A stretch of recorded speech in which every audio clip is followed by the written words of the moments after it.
Good evening. Welcome to Talk Ottawa. The United Way campaign launched last Thursday, their annual fundraising drive. And for the next couple of months, we're going to be profiling some of the work that United Way does in our community. And this week as well is Mental Illness Awareness Week. So today we're going to look at that issue, and I'll be speaking to some community groups who help people with mental health, addiction, and other crises. Joining me in the studio are two of United Way's partners. Sandi Harmer is from Amethyst Women's Addiction Center, and Michael Hone is from the Crossroads Children's Center. Welcome to both of you. Thank you. Thank you. And Sandi, you were at the launch of the United Way campaign last week, and this is always a big gathering. I think they had more than 1,000 people in attendance once again this year. It's always a great kickoff. But I think the tone of it was reflective of the times that we're living in. The goal is a little bit less than it was last year, and it's a real sign of how lots of organizations in our community are really struggling to meet the need that's out there. Exactly. And even though the dollar amount might be down, there was a significant amount of people who showed up, and just shows that commitment that the community still has in terms of people who are even receiving services or giving services or connecting with community partners. So it was a great turnout. So let's talk a little bit about both of your organizations. Michael, maybe you can go first. Tell us a little bit about Crossroads Children's Center, what it is that you do there. Sure. We're a children's mental health center that serves children and families, children from 0 to 12 years of age. And we have a number of programs that go into the parent's home and work directly with the parent and child in terms of their mental health issues, whatever's happening in the home. We have school-based programs, as well as we have a couple of programs actually that are supported in a large part by United Way, including our police referral TAP-C program, where both the police services as well as the fire department are able to send referrals to us of kids that have had contact with them, and we're able to sort of work with them right away and try to help address whatever mental health issues might be there. And similarly, we have a program that's supported where we go into the home from some United Way funding and are able to work with parents and the kids to try and de-escalate the stuff that's going on in the home environment. So just the very fact that in our community there is a children's mental health center, I think underscores how significant the problem is. And we've talked many times in this community about how we are really only just starting to quantify the issue of mental illness in our community, and that for a lot of people it's very difficult to talk about, especially when it comes to kids. Right, absolutely. Yeah, and I think over the last few years there's been a lot more capacity. I think probably the last 4 years or so, there's been a lot more talk about children's mental health and addictions and those types of things are sort of more front and center in discussions, which is a fantastic thing. It increases the demand for service, obviously, but it's a good thing that there's more flexibility and more discussion about mental health and well-being. All right, so let's talk about the Amethyst Women's Addiction Center and what it is that you do. Sure. Amethyst Women's Addiction Center is a service model that operates along the continuum of care. And what that means is we provide services from health promotion, intervention, harm reduction, straight through to treatment. The programs are offered in health promotion. They're offered out in the community to specifically women from all walks of life who may be experiencing different difficulties in areas of their life. It could be that they're juggling many roles. It could be that they're trying to find employment, suffering from low self-esteem, suffering from depression, anxiety disorder, a great multifaceted and multitude of issues, presenting issues. So that would be the sort of the prevention piece of the spectrum. The other end is the treatment part, and we offer a program, an English treatment program in substance use. We offer a Francophone substance abuse treatment program. We also offer a program on gambling. And in terms of United Way funds the sexual abuse program that we offer to our clients. It also funds the Children's Drug Abuse Prevention Program, which is for children between the ages of actually 4 years old up to about 13 years old. So there's a part of the program that's individual counseling, play therapy sessions on one-to-one with the child and then with parent and child. And then there are the group sessions, which is specific to the Children's Drug Abuse Prevention Program. So not a lot of people will, well, I guess most people understand, but sometimes it's overlooked nevertheless, the link between addiction and mental illness. Mm-hmm. There is a big connection there. Huge, huge. I mean, you know, I think there's been a huge stigma attached to the whole issue on mental health and mental illness, and what does it really mean. And I think we need to be more aware of what how it just encompasses such a large variety of issues and problems for not only the individual but the family and therefore the community. And you know, you could have someone coming in to the health promotion program who's had a diagnosis of a clinical depression or an anxiety disorder, which has completely left her where she's not as readily able to function in her family or in the community, which impacts, you know, the children, the whole bit. And she may in turn go to her physician seeking help. You know, I need to get through the day. He may in turn prescribe some kind of medication, which can turn into an addiction. So, you know, it's very closely linked, and lots of times it's what comes first, the chicken or the egg. I mean, you know, it's a big issue now, and it's really coming more to the forefront.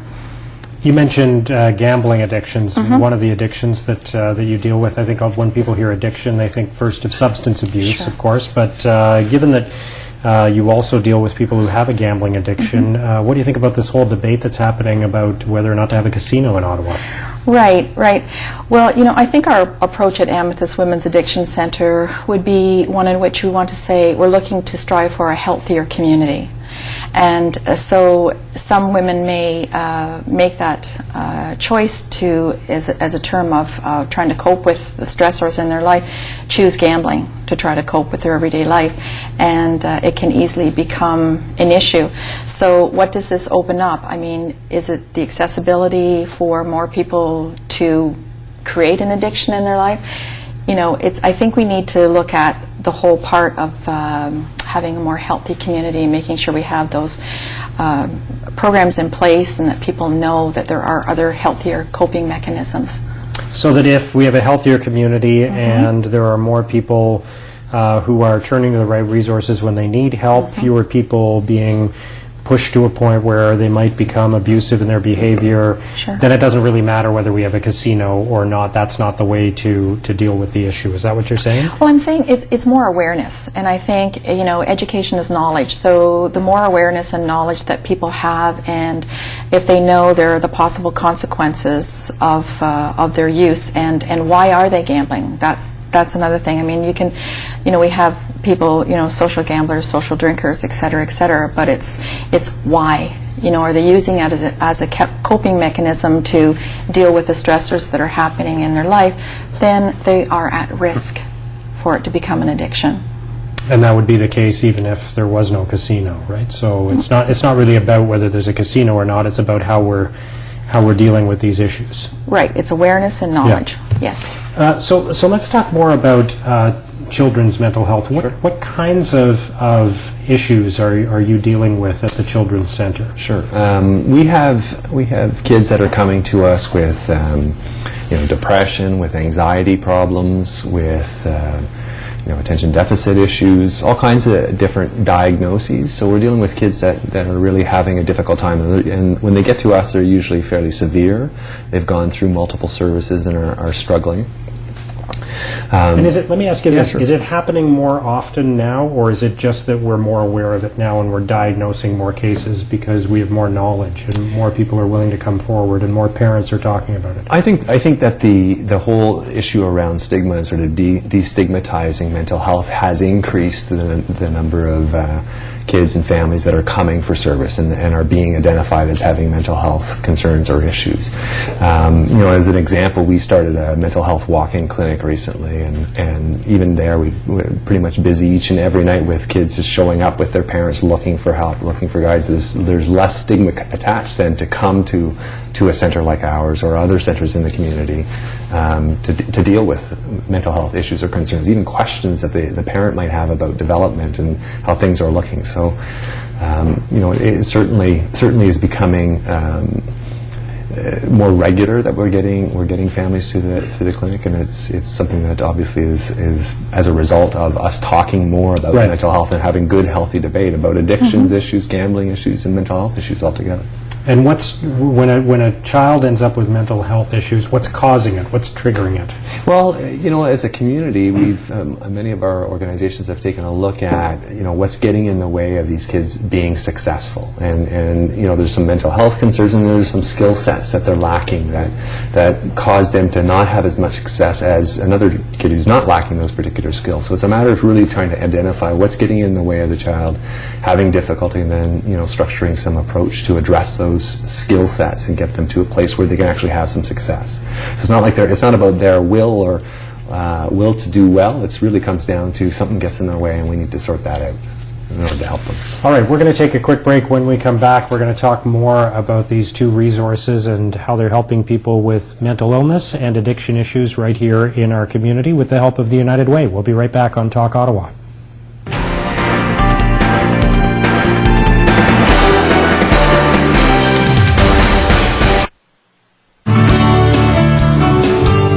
On today's show, we're going to meet with a local couple, 3 top Canadian chefs, and Stonefield's Heritage Farm. We're going to conclude with do's and don'ts and pay it forward. Enjoy the show.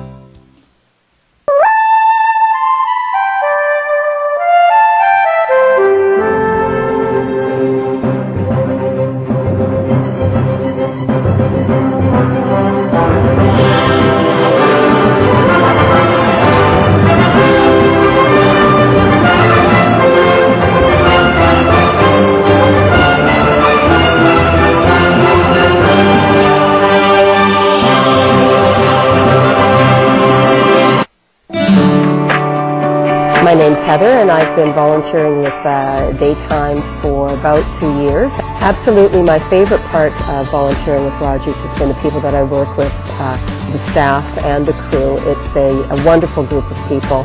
Everybody seems to have an up and positive attitude, and it's a team effort. Well, I would recommend volunteering at Rogers TV because for me it opened a whole new world of possibilities.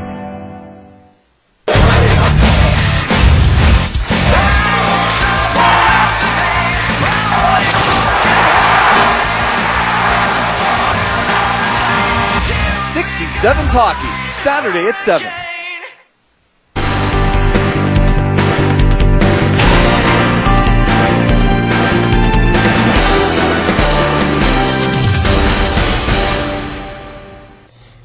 Welcome back to Talk Ottawa. By the way, coming up on tomorrow night's program, we're going to be talking about a related topic. We're going to get into the issue of teenage drug abuse, and we're going to talk about what parents need to know, how this is becoming an increasing problem, particularly in the suburbs in Ottawa. So we'll get into that on tomorrow night's Talk Ottawa. Hope you can join us then.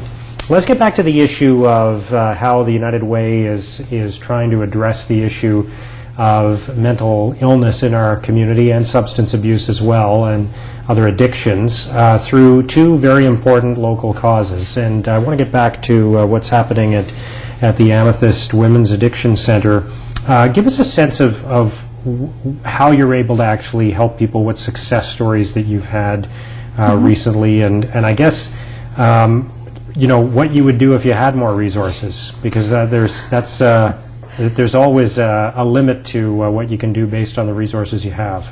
Yes, and yes, it's well, right now we're doing our health promotion program, and we're reaching women out in the community and have been, I'd say, close to 30 years now, so reaching women from all walks of life. Unfortunately, the dollars are not going to be there any longer, so we're looking for funding to keep that program alive. But right at the moment, we are working through the United Way, able to provide our children's drug abuse prevention program, for the children, and it's in turn helping the family members as well as the individual child. So we continue to do that type of programming. And a success story, what I'd like to share with you is one of the programs, the health promotion program, was a young woman. I'd say she'd probably be in her mid-20s, and she had taken one of the health promotion programs, and I had the honor of going back into her community again, because the programs are offered in the community, and it was probably about 4 or 5 years later, and she said that as a result of taking it was a self-esteem program, as a result of taking that program, she had gone on to college. And I said, that's great. And she says, well, not only that, she said, I gave some of the skills I taught my dad skills. He went back to school. He is now employed. He's in the workforce, and we have moved out of community living. So it was just like, wow, when you hear those are success stories. Now, Children's Hospital of Eastern Ontario said recently that they're seeing an unprecedented number of cases. Does that match your experience? Especially in young people, obviously, that's what they're focused on. Has that matched your experience? Are you seeing a spike in the number of people, young people, who are dealing with issues around mental illness and addiction? Well, we are. Although our mandate is more just up to about 13 years old, so we're missing the group, the teenage group, yes. But I can say that in terms of the health promotion program, a group that I was recently doing, about 90% of the women came into the program presenting issues on depression and a diagnosis of anxiety disorder, and also presenting problems of having substance abuse problems and issues now. And if I look back, say, I've been doing this for close to 30 years, so say 10, 15 years ago, it would be about 50% that the women were coming in saying, okay, I have a diagnosis of depression or, some form of mental illness, and the addiction piece of them actually coming forward and saying, okay, I'm using alcohol, I'm using street drugs or whatever. Again, it was a low percentage, but the numbers are climbing every day. So the United Way's goal in the area of mental health and addictions is connect people facing mental health issues or addictions with the help they need. I think it says something about where we are in the continuum on this issue, that's our goal as a community, is to actually just get the people connected to the help they need. Right. You wouldn't have that goal about cancer patients. Right. You wouldn't have that goal about other illnesses. Does it show that we are still catching up in a lot of ways on mental health and addictions? Yeah, I think so. I think we're sort of, as I said, in the last 4 or 5 years, I think there's been a lot more discussion about children's mental health and youth mental health as well. And so, I do think that we're catching up to other health-related issues and having, by way of the destigmatization and hooking families up with the services that they've always needed, just not have been readily accessible to them because of sort of the privacy issues and some of those types of concerns that they would have had in the past. What do you think about that, Sandi? Yeah, I agree with you for sure. The numbers are increasing every day, and there still are a lot of gaps that we need to look at those gaps, and particularly in the area of prevention and harm reduction and intervention and working with children. That's what we're doing.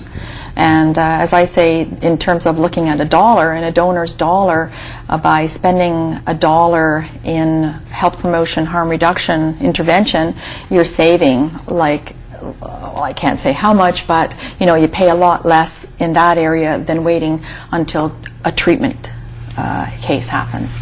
More dollars spent. All right, we're going to take a quick break. We'll talk more about mental illness and addiction issues when we come back on Talk Ottawa.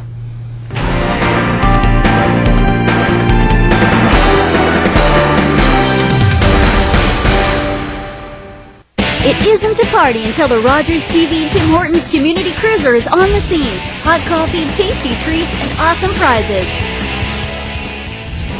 Hi, my name is Patricia Potty. We're here celebrating the 10th anniversary of the Salvation Army Grace Manor, and we're watching Rogers TV.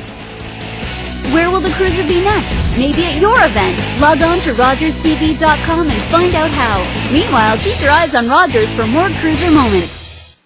Hello, I'm Stuart McLean.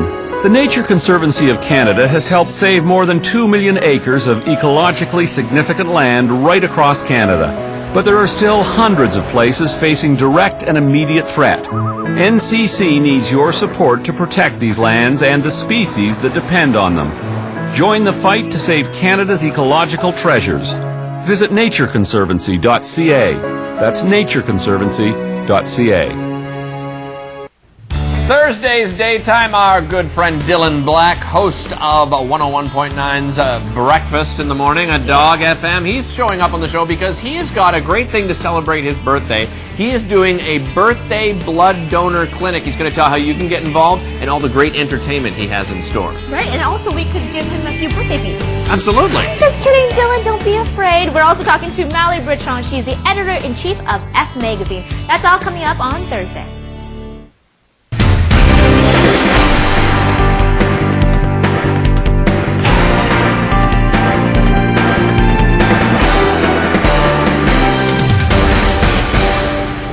Welcome back to Talk Ottawa. We're talking tonight about mental health and addiction issues in our community and how the United Way campaign is going to address some of those. I mentioned a few minutes ago the goal the United Way has of connecting more people who have mental health or addiction issues with the help that they need. They also want to address people in crisis and get them the help they need, and that's obviously a related issue. Sandi, a lot of the people who are in crisis in our community who reach a point where they can't go on. Those are people who are plagued with some type of mental illness or an addiction issue. Correct. And this also just speaks to the need of many more services that need to be out there, because I still believe that there are many people in our community who are falling through the cracks. And because of the long waiting lists that are happening in a lot of our social services right now, we're losing a lot of people. And in losing them, that may mean that they sink to a deeper level in their wherever their life is, which re-victimizes them and can also in turn victimize the whole family unit, and then that whole rippling effect into the community. We talked already about destigmatizing mental illness. Is there something that has to be done around addiction as well? Because I think there's a different outlook that's required there. I think there's still a lot of people that feel like it's a behavioral issue rather than a health issue. Is that fair to say? Yeah, I would think so. And I'm sure Sarah had more to say. But at the end of the day, I think any addiction or mental health issue really needs to have lots of discussion, lots of destigmatization in order for people to feel at a place where they can actually come and get help, right? And be open to getting that help and not having to worry about how people are perceiving them, and that is just a behavior problem, for sure. Yeah, Sandi, what do you think about that? I think a lot of people feel like, well, just stop drinking, or that you can address it that way as opposed to digging in deeper behind that. Right, and I think one thing that I'd like to say is what I've seen happen over the number of years is there was a separation between mental illness and addictions, and now they're coming together, which is excellent. I mean, that's what we need to do. We need to work together, and in terms of people just stop doing it. Well, it's not as easy as that when you're, psychologically, physiologically addicted to a substance. And, you have to look at the underlying issues. How did this person come to this point in their life? And if those issues are not being resolved or discussed or looked at, the person will probably continue with that same behavior, which is a known behavior for them to try and get rid of some of the anxiety or the horrible feelings that they're dealing with. So let's get into some of the programs that you offer at the Children's Center. You mentioned going right into the schools. Tell us a little bit about that, because I feel like that's the key battleground these days, isn't it? Sure, yeah, absolutely. I think getting into the place where the kids are a good part of the day is a good way to sort of address whatever's going on for them from a mental health perspective. So we have school-based programs where kids actually come to us for for work. And actually, one of the things that United Way is funding is helping us when they leave our school, getting back into a regular school setting, helping them take what they've learned from a skills perspective back to that particular setting, and then and helping them through the day-to-day routines, basically at the new school, as well as helping them in the home in terms of getting through the homework demands and all those types of issues that certainly trigger behavior problems. We do lots of work in both the English as well as the English public and English Catholic school, working directly with kids in the school that are having pretty significant difficulties having success, and so we help with the teacher, we help with the child, and then it provides us an opportunity to reach out and sort of work with the parents as well. Sometimes kids are at the front end of understanding and being open-minded, and sometimes that's the last place where it happens. When it comes to mental health issues, is there more or less of a stigma in the school than there is in the rest of the world, in the workplace and elsewhere? I think that even within the school system, it's getting much better in terms of the stigma attached to mental health. I know recently there's been a mental health worker sort of established within the school board. So I think there's a lot less stigma attached to it. There's more. We're doing lots of community work together between mental health as well as the school sectors. So I think there's a lot more movement happening there, and there's a lot more acceptance of these problems, and a good solid willingness to try and make things work better with the school. And I think United Way provides funding to help in that area, as well as they are sort of giving good leadership around pulling together various sectors and having them work together towards the ultimate goal of one of their priority goals around turning lives around, which I think is a fantastic thing. So you have representation from the Royal Ottawa, we have different partners coming together and actually having these discussions and really planning how can we get these kids to do better, really, at the end of the day, and have more success. You mentioned the Royal Ottawa. I was at the breakfast this morning, the Leaders for Mental Health breakfast, a fundraising event. Daniel Alfredson, the captain of the Ottawa Senators, who's spoken out about this issue publicly, was there. What about in the home? What advice do you have for parents about dealing with possible mental illness among their kids? I think in terms of what we've seen as success stories from families, really has been parents coming to the realization that their kids aren't presenting with these problems, these behaviors, purposefully in a goal-oriented way, trying to upset everybody around them. But really, at the end of the day, there's something that gets in their way. And once we figure that stuff out, you hear from parents that, no, I have some hope now. There's people here to help me. So I think that's a pretty key message. Is when you get in the home with parents, if they get to see their kids in a different way, and have an understanding that, look, it's not about you, it's not about how you parented, it's just these are the situations. It really does sort of allow for a lot more success. All right. Well, thank you both. Great to have you on the show. Thanks a lot for joining us. Thank you. You're welcome. And good luck. Thank you. And good luck to the United Way campaign as well. And again, coming up on tomorrow's show, we're going to talk about teen drug abuse. We'll see you then. Thanks for watching. Good night.